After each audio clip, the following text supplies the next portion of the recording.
Morning students, मैं Chandra Prakash from Patel Nagar Nawada Aryan classes से आज मैं वॉइस का दूसरा लेक्चर लाया हूँ। कुछ टेक्निकल प्रॉब्लम के कारण मुझे फिर से ऑफलाइन करना पड़ रहा है, ठीक है, इसलिए उसके लिए सॉरी। तो आइए ऑफलाइन में मैं आपको कोशिश करता हूँ समझाने के लिए कि किस प्रकार से वॉइस को एक्टिव से पैसिव में बनाया जा सकता है। ठीक है, तो उससे पहले वॉइस मैं फिर से थोड़ा सा रिपीट करूंगा ताकि आपको समझने में आसानी हो सके। ठीक है, तो शुरू करते हैं। वॉइस दो प्रकार के होते हैं। कौन कौन होते हैं? तो पहला है आपका एक्टिव वॉइस जिसको बोलते हैं कृतवाच्य, और दूसरा जो है आपका पैसिव वॉइस जिसको बोलते हैं कर्मवाच्य। ठीक है, एक्टिव वॉइस को कृतवाच्य क्यों कहते हैं? क्योंकि एक्टिव जो है, एक्टिव में आपको सब्जेक्टिव यानी कि सब्जेक्ट को प्रधान देना पड़ता है, यानी कि मुख्य होता है इसमें सब्जेक्ट, और पैसिव में आपका होता है ऑब्जेक्ट। ठीक है, इसीलिए सब्जेक्ट को हिंदी में क्या कहते हैं? कर्ता, और ऑब्जेक्ट को कर्म। इसीलिए एक्टिव का नाम रखा गया कृतवाच्य और पैसिव को रखा गया कर्मवाच्य। तो कहने का मतलब एक्टिव वॉइस में किसकी प्रधानता है? सब्जेक्ट की। और पैसिव वॉइस में किसकी प्रधानता है? तो ऑब्जेक्ट की। अब सब्जेक्ट और ऑब्जेक्ट होता क्या है अगर आपको नहीं पता है तो आइए एक बार फिर से समझाते हैं। ठीक है, जैसे आई टीच, ठीक है, मैं पढ़ाता हूं। यहां पे पढ़ाने का कार्य कौन कर रहा है? मैं ना। तो मैं क्या हुआ? डूअर। मैं क्या हो गया? डूअर। और डूअर ही आपका होता है सब्जेक्ट। ठीक है, और यहां पे वर्ब क्या है? सॉरी, टीच क्या हो गया आपका वर्ब। तो आई टीच, मैं किसे पढ़ाता हूं? यहां पे कुछ है, कोई ऑब्जेक्ट। आई टीच यू अगर कर दें तो यहां पे यू जो है किसे? हुम, है कि नहीं? आई टीच यू, तो ये यू जो हुआ यही आपका हो जाता है ऑब्जेक्ट। मतलब कि यू टीच यू, तो आपको अगर कोई पढ़ा रहा है तो किसी न किसी के द्वारा पढ़ाया जाएगा, है कि नहीं? कोई ना कोई कार्य कर रहा होगा। तो यहाँ पे एक्टिव कौन हूँ? मैं, यानी कि आई एक्टिव है, इसीलिए ये आपका हो गया सब्जेक्ट, और इसीलिए इसको प्रधान देते हैं एक्टिव वॉइस। ठीक है, अब रही बात यू तो आपका है ऑब्जेक्ट। क्लियर है यहाँ तक? समझ में आ गया? सब्जेक्ट, वर्ब और ऑब्जेक्ट की मैं बात कर रहा हूँ। कौन सब्जेक्ट है, कौन वर्ब है और कौन ऑब्जेक्ट। वॉइस में मेन चीज यही समझना है, कौन सब्जेक्ट, कौन वर्ब और कौन ऑब्जेक्ट। लेकिन यहाँ पे वर्ब की उतनी प्रधानता है नहीं, तो यहाँ पे मेन है सब्जेक्ट और वर्ब, सॉरी ऑब्जेक्ट। सब्जेक्ट और ऑब्जेक्ट, लोगों को इसी में प्रॉब्लम होता है कि कौन सब्जेक्ट और कौन ऑब्जेक्ट है। क्लियर है? एक्टिव वॉइस में आपको सब्जेक्ट खोजना आसान है, लेकिन पैसिव वॉइस में, सॉरी, एक्टिव वॉइस में सब्जेक्ट खोजना आसान है लेकिन ऑब्जेक्ट खोजना थोड़ा सा मुश्किल होता है। ये मुश्किल क्या होता है? जैसे जैसे हम लोग नेक्स्ट यानी कि इसके लेक्चर पे लेक्चर जब पढ़ेंगे तब आपको पूर्ण रूप से क्लियर हो जाएगा, और मैं 100% की गारंटी देता हूँ कि एग्जाम में आपका वॉइस से एक भी क्वेश्चन मिस नहीं होगा। तो आइए देखते हैं एक्टिव वॉइस है क्या। एक्टिव वॉइस का डेफिनेशन है such sentences which has priority of subject. क्या लिखें? वैसा वाक्य जिसमें किसकी प्रायोरिटी हो? सब्जेक्ट की। अभी बात मैंने किया ना, ठीक वही मैंने डेफिनेशन लिखा। या और subject is responsible for the action, और subject is responsible for the action, यानी कि कर्ता जो है किसी कार्य के लिए रिस्पॉन्सिबल हो। जैसे अगर आपको कोई कार्य दिया गया तो उस कार्य के लिए रिस्पॉन्सिबल आप होंगे, है कि नहीं। तो हिंदी में डेफिनेशन क्या है वह भी देखें। वैसा वाक्य जिसमें सब्जेक्ट की प्रधानता हो या सब्जेक्ट किसी कार्य के लिए जिम्मेवार हो उसे कहते हैं एक्टिव वॉइस। एग्जाम्पल में एक लिखता हूं मैं, he helps me. He helps me, मेरी मदद कौन किया? ही मतलब उसने मेरी मदद की। क्लियर है। तो प्रधान कौन हो गया? वो हो गया ना। अगर वो मेरी मदद नहीं करता तो क्या मुझे कोई मदद मिलता? ऐसा नहीं होता। तो ही हेल्प्स मी। क्लियर है। और इस पे दे दूं, I am eating a mango. आम को कौन खा रहा है? मैं खा रहा हूं ना, है कि नहीं। कि आम रखा हुआ है अपने आप खा गया कोई? ऐसा तो है नहीं। अगर चूहा भी खाता है तो भी वहां पे सब्जेक्ट कौन होगा आपका? रैट, वो चूहा जिसने आम को खाया। क्लियर है। तो प्रधान कौन है इसमें? दोनों subject. Clear. Next, passive voice, such sentences which has priority of object. देखिए पैसिव वॉइस में किसकी प्रायोरिटी हुआ? ऑब्जेक्ट की। और उसमें किसकी थी? सब्जेक्ट की। डिफिनेशन में मैंने डिट्टो वही लिखा हूं। और subject suffers the action done by another person और थिंग। या कहता है सब्जेक्ट किसी दूसरे व्यक्ति या वस्तु के द्वारा किए गए कार्य का परिणाम भोगता है, उसे कहते हैं पैसिव वॉइस। हिंदी में देखिए, वैसा वाक्य जिसमें कर्म की प्रधानता हो या कर्ता किसी दूसरे व्यक्ति वस्तु के द्वारा किए गए कार्य से प्रभावित हो। जैसे I am helped by him. और इसमें मैं एक चीज आपको और बता दूं, पैसिव वॉइस में बाई का प्रयोग होता है। बाई का हिंदी होता है द्वारा। कहने का मतलब वैसा कार्य डायरेक्ट नहीं होगा लेकिन किसी के द्वारा होगा।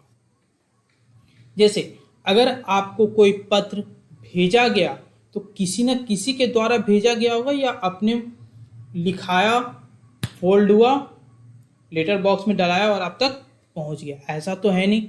किसी न किसी व्यक्ति के द्वारा वो पत्र लिखा गया होगा और किसी न किसी व्यक्ति के द्वारा ही आपको भेजा गया होगा। तो ठीक उसी प्रकार यहाँ पे भी है। आई एम हेल्प, मुझे मदद की गई। किसके द्वारा? उसके द्वारा मुझे मदद किया गया।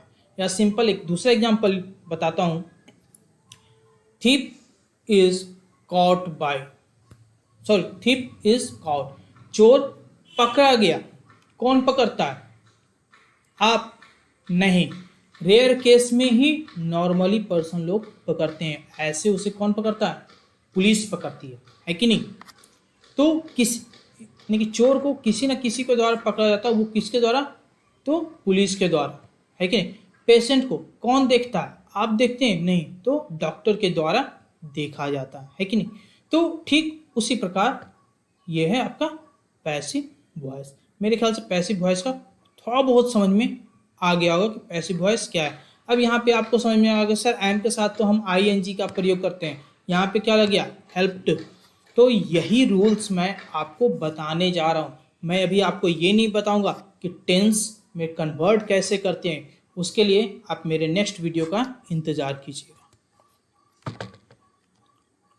सम general rules for forming active to passive. कुछ एक्टिव से पैसिव कन्वर्ट करने से पहले कुछ रूल्स हैं, उसे हम फॉलो करते हैं। चाहे आपका क्वेश्चन टेंस में हो या इम्परेटिव में हो, इंट्रोगेटिव में हो, ठीक है। यानी कि किसी भी सेंटेंस में है उससे मतलब नहीं है। उससे पहले हमको रूल्स सीखना पड़ेगा।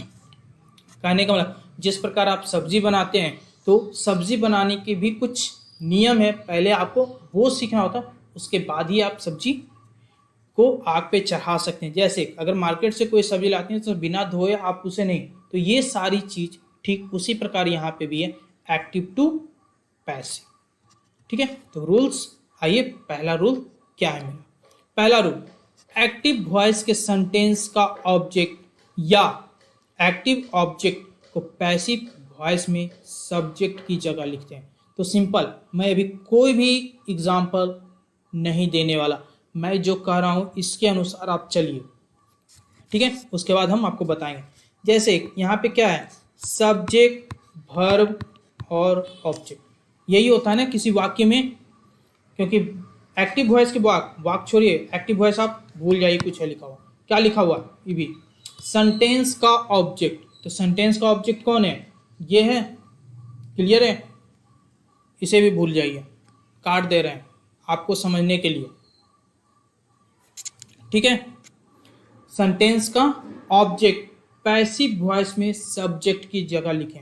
मतलब ये आपका एक्टिव वॉइस है। एक्टिव वॉइस का स्ट्रक्चर क्या हुआ, subject plus verb plus object. अब पैसिव वॉइस में क्या क्या कह रहा है वो देखिए, क्या कहा, पैसिव वॉइस में सब्जेक्ट की जगह लिखना है, किसको, सेंटेंस के ऑब्जेक्ट को। और सब्जेक्ट कहाँ होता है, शुरू में, तो हम यहाँ पे आपको लिखते हैं, उसके बाद प्लस का चिन्ह लगाएंगे। यहाँ तक क्लियर है, यानी कि इस ऑब्जेक्ट को हमने क्या किया, यहाँ पे लिख दिया। ये था रूल नंबर 1, क्लियर। दूसरा रूल नंबर में क्या कहता है, एक्सिलरी वर्ब का प्रयोग टेंस तथा पैसिव सब्जेक्ट के नंबर तथा पर्सन के मुताबिक। फिर से मैं लिख देता हूँ, subject plus verb plus object. मैं बार बार लिखूंगा ताकि आपको याद हो जाए। अब पैसिव वॉइस में पहला रूल क्या कहा था, इस ऑब्जेक्ट को उठा करके यहाँ पे लिख दीजिए, मैंने लिख दिया। अब क्या कहता है, एक्सिलरी वर्ब का प्रयोग टेंस या पैसिव सब्जेक्ट, पैसिव सब्जेक्ट कौन है अब यहाँ, ये है ना, कि नंबर तथा पर्सन। नंबर कौन कौन सा, first person, second person, third person, और नंबर आपका सिंगुलर, और उसके बाद प्लूरल, है कि नहीं। फर्स्ट में क्या होता है, आई, वी, यू, और यहाँ पे ही, सी, इट और नेम, और इसमें दे। क्लियर है, यही है ना। तो सिंगुलर प्लूरल, तो यहाँ पे कह रहा है कि या तो एक्सिलरी वर्ब यानी कि हेल्पिंग वर्ब टेंस के अनुसार काम करेगा, तथा टेंस के साथ साथ पैसिव के सब्जेक्ट के अनुसार। अब यहाँ पे सब्जेक्ट अगर मेरा ये है वी, तो इसके साथ क्या क्या लग सकता है, सोचते हैं, इज, एम, इस लगेगा नहीं ना, तो इसे क्या करें, मिटा दें।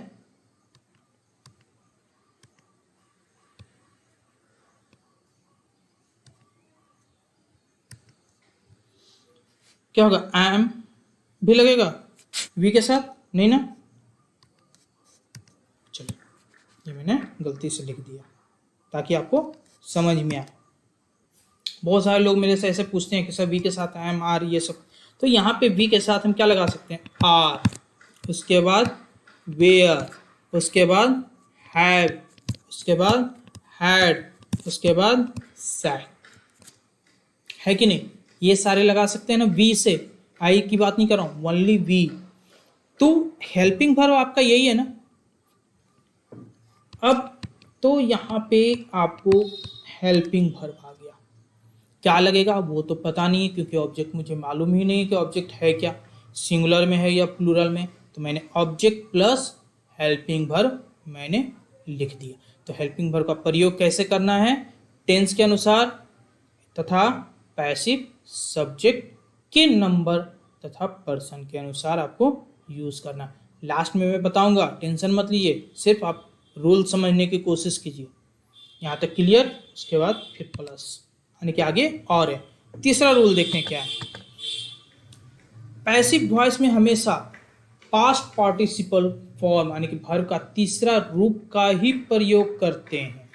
तो फिर से लिखता हूं मैं, subject plus verb plus object, ये है आपका एक्टिव वॉइस। पैसिव वॉइस में आइए क्या क्या लिखे थे, ऑब्जेक्ट प्लस हेल्पिंग वर्ब, और क्या करा, पैसिव वॉइस में हमेशा पार्ट्स ऑफ पार्टिसिपल फॉर्म का है। वर्ब कहाँ पे प्रयोग होता है, हेल्पिंग वर्ब के बाद ना, यहाँ पे क्या लिखेंगे, वर्ब का तीसरा रूप। क्लियर है, यहाँ तक समझ में आ चुका होगा। नेक्स्ट, सामान्यतः पैसिव वॉइस में वर्ब 3 के बाद वाई का प्रयोग करते हैं। आइए फिर से लिखते हैं, subject plus verb plus object. Active voice, passive voice में आपका होगा object plus helping verb plus V3 और इसके बाद वाई। ठीक है, यहाँ तक समझ में आ चुका होगा। तो आप देख रहे हैं कि वर्ब का तीसरा रूप आपको याद करना होगा। ठीक है, एग्जाम में कोई बताने नहीं जा रहा है, वो आपको याद करना है वर्ब का तीसरा रूप वॉइस के लिए। यहाँ तक क्लियर है। अब यहाँ पे फिर से रूल नंबर 4 फिर से पढ़ते हैं। सामान्यतः पैसिव वॉइस में V3 के बाद वाई का प्रयोग होता है। सामान्यता का मतलब ऐसा नहीं है कि आप हमेशा इसको लिखेंगे वाई का प्रयोग, रेयर केस में वाई का प्रयोग होता है और कहीं कहीं नहीं भी होता है। तो नोट में देखिए क्या लिखा हुआ है, जरूरत के मुताबिक ही वाई का प्रयोग करें। जरूरत के मुताबिक ही प्रयोग किया जाता है, किसका, वाई का। 5वां रूल देखिए क्या कहता है, पैसिव वॉइस में एक्टिव वॉइस के सब्जेक्ट का प्रयोग वाई के बाद होता है। अब समझ में आएगा आपको पूरी कहानी। ऑब्जेक्ट मैंने लिखा था, हेल्पिंग वर्ब लिख दिया था, V3 लिख दिया था, वाई लिख दिए थे। उसके बाद क्या कर रहा है, पैसिव वॉइस में एक्टिव वॉइस के सब्जेक्ट का प्रयोग वाई के बाद। एक्टिव वॉइस का सब्जेक्ट क्या है, ये, और ये अब कहाँ यूज होगा, यहाँ पे यूज हो जाएगा आपका एक्टिव वॉइस का सब्जेक्ट। तो ये मेरा स्ट्रक्चर है। ठीक है, फिर से लिख देता हूं इसको ताकि आपको समझने में आसानी होता है। स्ट्रक्चर मैंने क्या लिखा, subject plus verb plus object, ये है आपका active voice. Active voice, subject verb object, ये क्या है आपका एक्टिव वॉइस। पैसिव वॉइस में आपका हो जाता है object plus helping verb plus V3 plus by plus subject, ये है आपका पैसिव वॉइस। आप इसे गांठ बांध करके अपने पास रख लें, दिमाग में जैसे बैठाना है आप बैठा लीजिए। यही है आपका वॉइस का मेन चीज। ठीक है, मैंने क्या क्या किया, तो फिर से इस एक्टिव वॉइस का ऑब्जेक्ट मैंने यहाँ पे डाला और ये सब्जेक्ट मैंने यहाँ पे डाला। यहाँ पे वर्ब का कौन सा रूप है मुझे नहीं पता, लेकिन इसमें वर्ब का कौन सा रूप लगेगा, V3। इसके बाद में वाई का प्रयोग करते हैं। ठीक है, अगर ऑब्जेक्ट है तो बाई के, सॉरी अदर वर्ड है तो बाई के, बाई और V3 के बीच में लिखाएगा। क्लियर है। हेल्पिंग वर्ब किसके अनुसार, तो हेल्पिंग वर्ब जो है आपका ऑब्जेक्ट के अनुसार चलेगा। किसका ऑब्जेक्ट, पैसिव वॉइस का ऑब्जेक्ट के अनुसार काम करेगा। ठीक है, अब यहाँ पे आपको एक डाउट हो रहा होगा कि सर यहाँ पे तो ये क्या है, ऑब्जेक्ट। ठीक है, देखिए ऑब्जेक्टिव केस है और यहाँ पे ये जब सब्जेक्ट के रूप में आ गया तो ये सब्जेक्टिव केस है, तो यानी कि ये चेंज होगा। हाँ, ये चेंज होगा। कैसे होगा, आइए आगे देखते हैं। पहले मैं आपको एक छोटा सा एग्जांपल ले लेता हूँ ताकि आपको समझने में क्या हो, आसानी हो। तो देखिए, जैसे मैंने एक एग्जांपल लिखा था, सॉरी,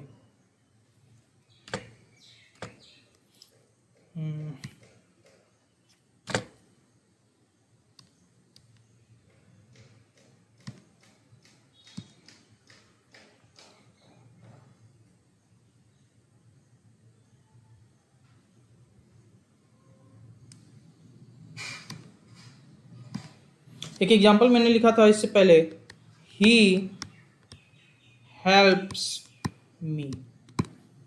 क्लियर है? इसमें सब्जेक्ट है ये आपका क्या है, वर्ब, और ये क्या है, ऑब्जेक्ट।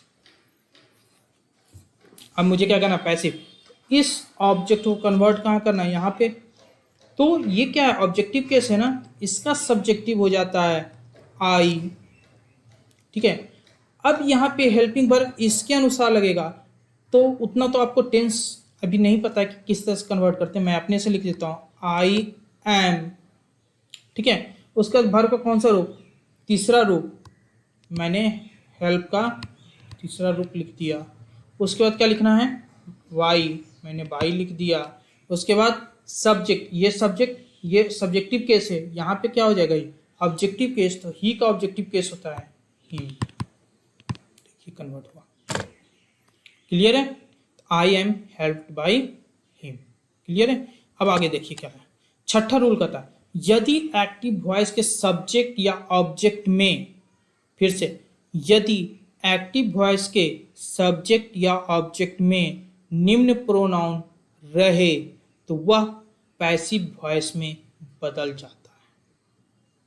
तो वह पैसिव वॉइस में बदल जाता है। कैसे, ये देखिए, आई को मैंने मी था ना, ये लिखे था ना, ही हेल्प्स मी। ठीक है, और इसका क्या बनाया था मैं, I am helped by him. तो देखिए, ये ऑब्जेक्ट है, ये कन्वर्ट हुआ था पैसिव में यहाँ पे, यानी कि आई जो है कन्वर्ट हो गया, मी जो कन्वर्ट हो गया आई में, और ही जो है उसे मैंने कन्वर्ट किया था हिम में। कैसे, ही कहाँ है, यहाँ है, तो ये सब्जेक्टिव केस है। नोमिनेटिव कोई दूसरा नाम है सब्जेक्टिव केस। क्लियर है? तो यानी कि ही किस में कन्वर्ट हो गया, हिम में। क्लियर है? तो कहीं अगर अस से ऑब्जेक्ट में, तो सब्जेक्ट में वी, यू में कोई चेंज नहीं होता है, सी का हर में या हर को सी में, इट में भी कोई चेंज नहीं है, दे का देम या देम का दे, नेम नेम ही रहेगा, वो चेंज नहीं होगा। मेरे ख्याल से यहाँ तक आपको समझ में आ गया होगा। नहीं समझ में आया, इस वीडियो को जितना बार देखना है आप देखिए, समझिए, तभी आपको वॉइस समझ में आएगा, अदरवाइज वॉइस समझ में नहीं आएगा। सातवां रूल क्या कहता है, one, someone, somebody, anyone, anybody, no one, none, nobody, everyone, everybody, police, people, public. यदि एक्टिव वॉइस का या के सब्जेक्ट के रूप में रहे तो पैसिव वॉइस में इन्हें हटा दिया जाता। कहने का मतलब, पैसिव वॉइस में जो हम लोग बाई प्लस सब्जेक्ट लिखते हैं, ये दोनों के दोनों क्या हो जाएंगे, हट जाएंगे। जैसे example, someone stole my pen. ठीक है, तो ये एक्टिव वॉइस है, कुछ लोगों ने मेरा पेन चुराया। क्लियर है? तो ये समवन क्या है, एक्टिव वॉइस का सब्जेक्ट, पैसिव वॉइस में इसे हटा देना, क्या बनेगा, my pen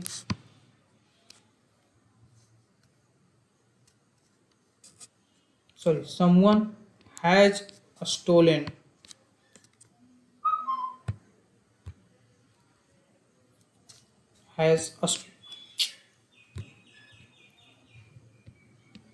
someone has stolen my pen, तो होगा my pen has been stolen। बस,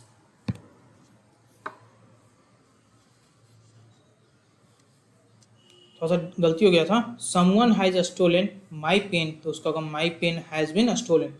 अब कहीं कि सर ये my pen जो है, मैंने जस का तस उतार दिया, इस माई को तो मैंने क्या किया था पिछले में, कहीं है माई, नहीं है ना, मी को मैंने कन्वर्ट किया था। ठीक है, क्या होगा, someone has stolen my pen, तो my pen has been क्या होगा, stolen by someone लिखने की जरूरत नहीं है। तो हिंदी क्या होगा, कुछ लोगों के द्वारा मेरा पेन चुराया गया है। My pen has been stolen मेरा पेन चुराया गया किसी के द्वारा। मुझे नहीं पता है किसने चुराया, लेकिन किसी न किसी के द्वारा पेन चुराया गया। Rule number 7।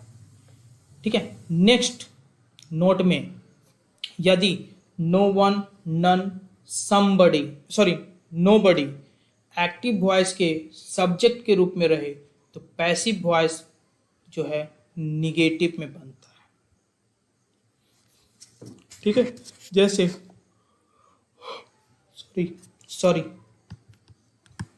No one will solve your problem, कोई भी आपका समस्या समाधान नहीं करेगा। ठीक है। नो वन माने कोई भी नहीं, एक्टिव में ही लग रहा है कि ये क्या है, निगेटिव बता रहा है, तो पैसिव में इसका होगा your problem will not be solved by no one, नहीं, क्योंकि ये नहीं रखाएगा। पिछला वाला रूल देख लीजिएगा। क्लियर है। चलिए नेक्स्ट 8वां रूल, यदि एक्टिव वॉइस का सब्जेक्ट ऑब्जेक्ट एक ही प्रोनाउन के जाति के हों तो पैसिव वॉइस में सब्जेक्ट का प्रयोग नहीं होता। कहने का मतलब, ही कट हिज ट्री, वह अपना ट्री काट रहा है, पेड़ काट रहा है। यदि एक्टिव वॉइस का सब्जेक्ट ऑब्जेक्ट दोनों एक ही प्रोनाउन के हों, ही और हिज दोनों एक ही के हैं ना, एक ही जाति के, तो पैसिव वॉइस में सब्जेक्ट का प्रयोग नहीं होता है। क्या होगा, हिज ट्री, अब क्या है पास्ट में, तो हिज ट्री वॉज कट, बस इतना लिखेगा, बाई ही भी नहीं होगा क्योंकि दोनों जो हैं एक ही जाति के। क्लियर है। आपको समझ में आ गया होगा। अब ये मैंने एक छोटा सा यहाँ पे लिख दिया है ताकि आपको समझने में कौन एक जाति के हैं कि नहीं है। Nominative case, objective case, possessive के ऑब्जेक्टिव और पोसेसिव प्रोनाउन।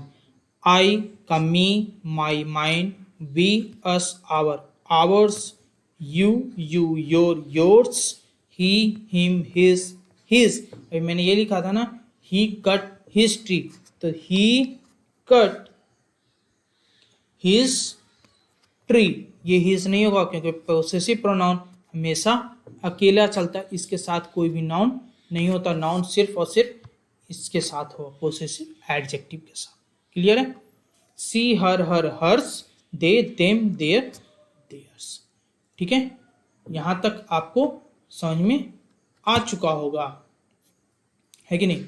तो यही रूल्स हैं। इस रूल्स को आप अच्छे से समझिए, पढ़िए, ताकि आपको एग्जाम में कोई प्रॉब्लम ना हो। क्लियर है। तो आज के लिए मैं इतना ही रखता हूं। अब नेक्स्ट क्लास जो होगा आपका लाइव क्लास होगा, उसमें मैं आपको पर डे एक टेंस लेके आऊँगा और उसी टेंस पे आपको प्रैक्टिस करवाऊँगा ताकि आपका वॉइस में क्या हो, नंबर यानी एक भी क्वेश्चन मिस ना हो और एग्जाम में एक भी नंबर ना छूटे। क्लियर है। चलिए, धन्यवाद आज के लिए।